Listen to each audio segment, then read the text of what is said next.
Hello my dear children, good morning. Today I am going to explain you lesson number 3 सच्चा हीरा।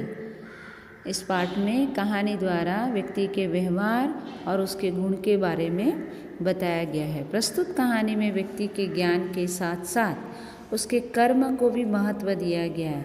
यदि आपके अंदर बहुत ज्ञान है, आप पढ़ने लिखने में बहुत समर्थ हो, लेकिन आपके कर्म और आपके व्यवहार अच्छे नहीं हैं तो आपके ज्ञान की कोई विशेषता नहीं होती है।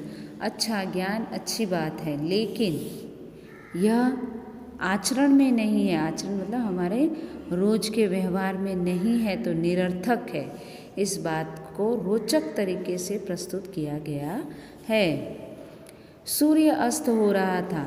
पक्षी चहचहाते हुए अपने अपने नीड़ का अर्थ होता है घोंसला की ओर जा रहे थे। गांव की कुछ स्त्रियां पानी लेने के लिए घड़े लेकर कुएं की ओर चल पड़ी। पानी भरकर कुछ स्त्रियां अपने घरों को लौट गई, परंतु उनमें से 4 कुएं की पक्की जगह पर बैठकर आपस में इधर उधर की बातें करने लगी। बातचीत करते करते बात बेटों पर जा पहुंची। उनमें से एक की उम्र सबसे बड़ी लग रही थी। वह कहने लगी, भगवान सबको मेरे बेटे जैसा बेटा दे। मेरा बेटा लाखों में एक है।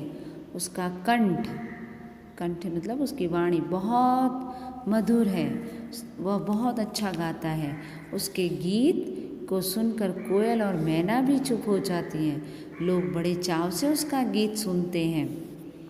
उसकी बात सुनकर दूसरी स्त्री का मन हुआ कि वह भी अपने बेटे की प्रशंसा करे। उसने पहली स्त्री से कहा, मेरे बेटे की बराबरी कोई नहीं कर सकता। वह बहुत ही शक्तिशाली और बहादुर है। वह बड़े बड़े बहादुरों को भी पछाड़ देता है। वह आधुनिक युग का भीम है। यह सब सुनकर तीसरी औरत भला कैसे चुप रहती।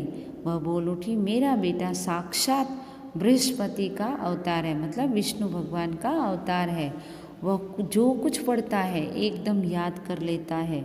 ऐसा लगता है मानो उसके कंठ में सरस्वती का निवास हो।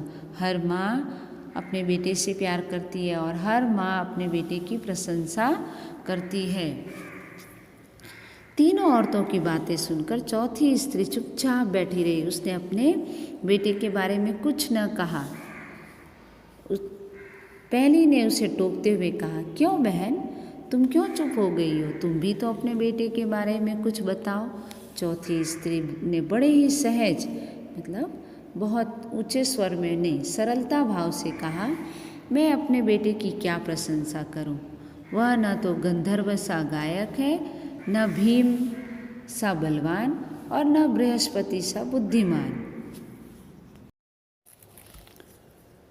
कुछ समय बाद जब वे सब घड़े सिर पर रखकर लौटने लगी, तभी किसी गीत का मधुर स्वर सुनाई पड़ा। सुनकर पहली स्त्री बोली, सुनो, मेरा हीरा गा रहा है। तुम लोगों ने सुना उसका कंठ कितना मधुर है? वह लड़का गीत गाता हुआ उसी रास्ते से निकल गया।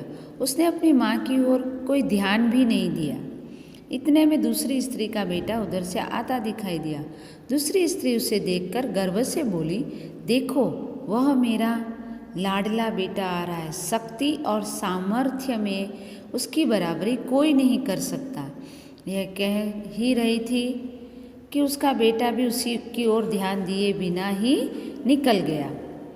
वे कुछ आगे बढ़ी तो एकाएक तीसरी स्त्री का बेटा उधर से संस्कृत के श्लोकों का पाठ करता हुआ निकला। उसके उच्चारण से ऐसा लग रहा था कि मानो उसके कंठ में साक्षात सरस्वती विराजमान हो। तीसरी स्त्री ने गदगद मतलब बहुत ही उत्साहित स्वर में कहा, देखो, यही है मेरी गोद का हीरा।